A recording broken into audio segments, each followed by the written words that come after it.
So good evening, sir. Welcome. Good evening. So the Tamil Nadu BJP President Mr. Annmalai and as well as the Tamil Nadu Finance Minister Mr. PTR Palanivel Thiagarajan engaged in a war of words on Twitter.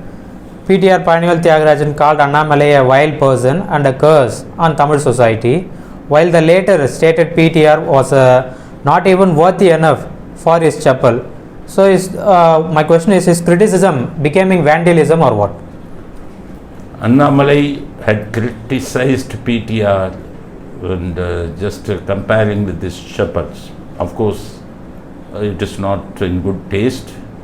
If we see the comment, and it should be condemned because there is some indecency in the comment. But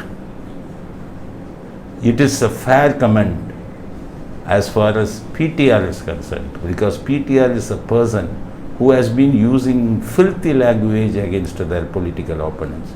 He used to address everybody in single terms, and he used to say that if anybody wants to talk to him, he must have been a Nobel Prize winner or he must have been a PhD holder. So he thinks too much of himself.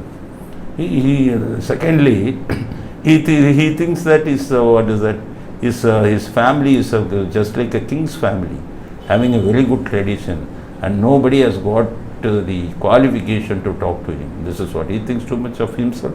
He thinks too much of his family. What is the PTR's family? P.T. Rajan is a grandfather. And what is P.T. Rajan's background? What he was belonging to Justice Party. Who is Justice Party? They were in support of the Britishers. In all the elections, they were representing the British government.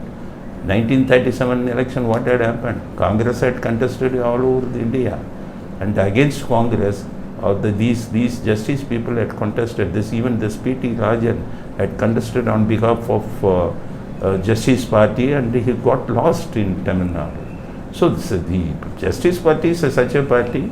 P.T. Rajan was the representative of the Justice Party who was against the Indians, who was in favor of the British government.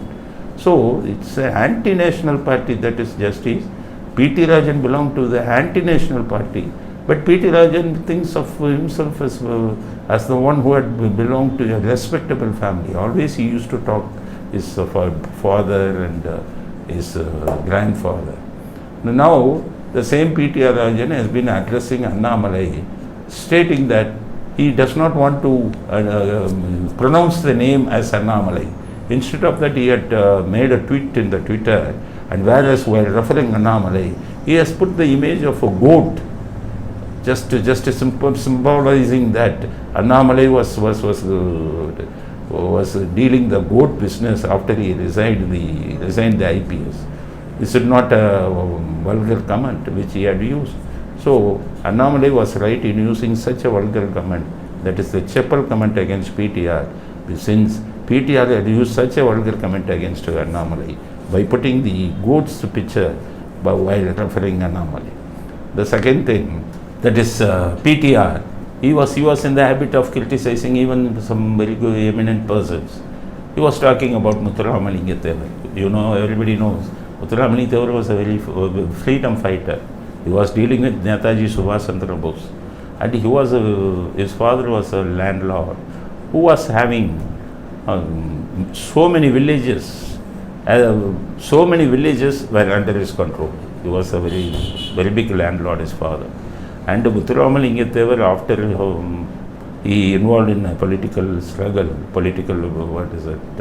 agitation against the British, he had donated all the father's lands to Harijans, to poor Harijans he had donated.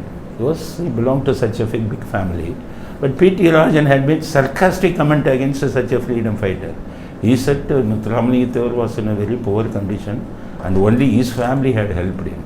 So this is how P.T. Palanivel Rajan does not know that how to talk, and he was thinking too much of himself, and he was now telling that chappals were thrown against his car, where his car has been holding the national flag.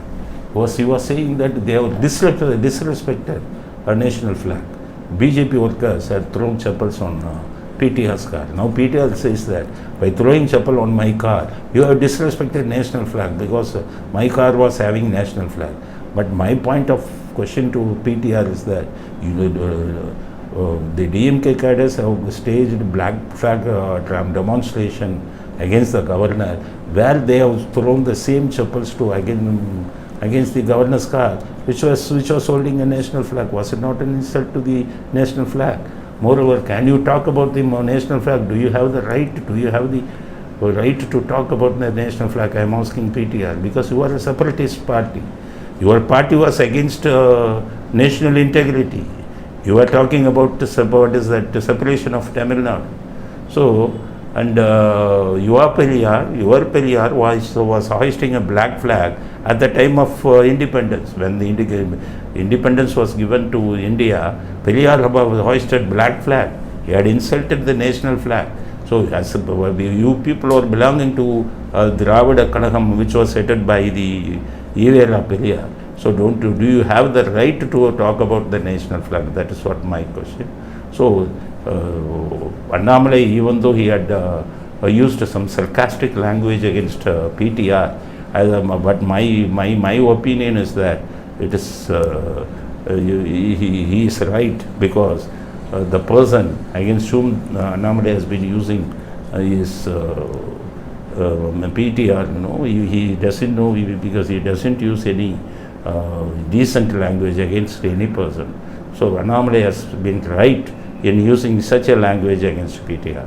So the BJP MP Mr. L. Murugan raised question to the DMK government, said that when BJP organized for a Vel Yatra in the past, Mr. M.K. Stalin too lifted the same Vel just to compete with them. But now when BJP expressed their Ganesh Chaturthi wishes to the Tamil Nadu people, then Mr. L. Murugan asked that, then why can't DMK do the same? Why are they not expressing their gratitude to Hindu community's festival? Mr. Murugan, I want to ask this question to Mr. Murugan. Mr. Murugan, Stalin is an atheist. Ganesh is a god. How can an atheist greet the people on the occasion of a god's birthday? Being an atheist, they have got no right to greet the people on the day of the birthday of a god. Stalin knows this. Stalin knows this. Stalin knows very well that he has been disqualified. Being an atheist, he has been disqualified to greet on the occasion of a Ganesh birthday. That is why he had refrained from wishing to the people of Tamil Nadu. He had done the right thing, because he doesn't have the qualification. These people are disqualified. Atheist, every time cursing God, every time criticizing the God. So he has been doing he has done the right thing. Why you people are making hue and cry and ask them to greet on that auspicious occasion? That is what even before that, Stalin did not greet on the day of the Deepavali. I was giving an interview to a Tamil channel stating that on the occasion of a special festival like Deepavali, who has to wish us? Who has to give wishes to us? Only the elders. Only persons who had made who had done some good things, who did not do any sins. Only those people has to give wishes to us on the occasion of the festivals. And like this, there was hue and cry from all circles that Stalin did not wish. I said that he is not at all qualified to wish the people of Tamil Nadu, because they are all politicians who are involved in so many sins. They have been doing so many sins, bribing looting the people's property, bribing the electorate, involving in violence, involving in bogus voting. All sorts of sins are committed by these people. Do you want these people who are involved in so many sins to greet the people? If they greet the people, will it be good for the welfare of the people?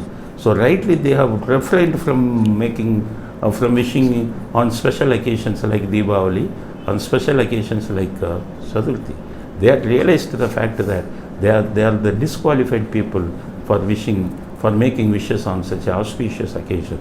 So Stalin has been right in not wishing the people of Tamil Nadu on the occasion of the Ganesh birthday. And L. Murugan has been wrong in expecting such a wishes from an atheist like Stalin.